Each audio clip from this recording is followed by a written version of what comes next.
Sachin Tendulkar cricket ప్రపంచంలో పరిచయం అక్కర్లేని పేరు. క్రికెట్ ఒక మతమైతే సచిన్ ఒక దేవుడు. 100 కోట్ల మంది భారతీయుల ఆశలు ఆకాంక్షలు మోస్తూ 24 ఏండ్ల పాటు అభిమానులందరినీ అలరించిన అనితర సాధ్యుడు. అయితే బ్రియాన్ లారాలా అతనికి క్వార్టర్ఫుల్ సెంచరీ లేదు. డాన్ బ్రాడ్మన్లా 99.94 సగటు లేదు. యువరాజ్ సింగ్లా 6 బంతుల్లో 6 సిక్సర్లు కొట్టను లేడు. జాంటీ రోడ్స్లా అమాంతం గాల్లోకి ఎగిరి క్యాచ్లను ఓడిసి పట్టను లేడు. మహేంద్ర సింగ్ ధోనిలాగా తన నాయకత్వ పటిమతో దేశానికి ప్రపంచ కప్లను అందించనూ లేడు. కానీ మరెవ్వరికీ సాధ్యం కాని రికార్డులను తన పేరు మీద లిఖించుకున్నాడు. 100 సెంచరీలు, 164 అర్ధ సెంచరీలు, 76 మ్యాన్ ఆఫ్ ది మ్యాచ్లు, 34,000కు పైగా పరుగులు. కరలో కూడా మరే క్రికెటర్కు భవిష్యత్తులో సాధ్యం కాని రికార్డులు.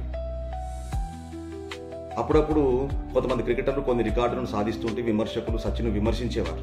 అవి సచిన్కు సాధ్యం అవుతలేవు అని చెప్పి. కానీ సచిన్ ఎప్పుడు నోటితో సమాధానం చెప్పలేదు. తన బలమేందో సచిన్కు తెలుసు, బలహీనత కూడా తెలుసు. తన బ్యాట్తోనే సమాధానం చెప్పాడు. అంటే ప్రతిసారి మనం ఇతరులతో పోల్చుకోవాల్సిన అవసరం లేదు. మన సామర్థ్యాన్ని అనుసరించి మనం ముందుకు పోతే చాలు, విజయం దానంతటదే వరిస్తుంది.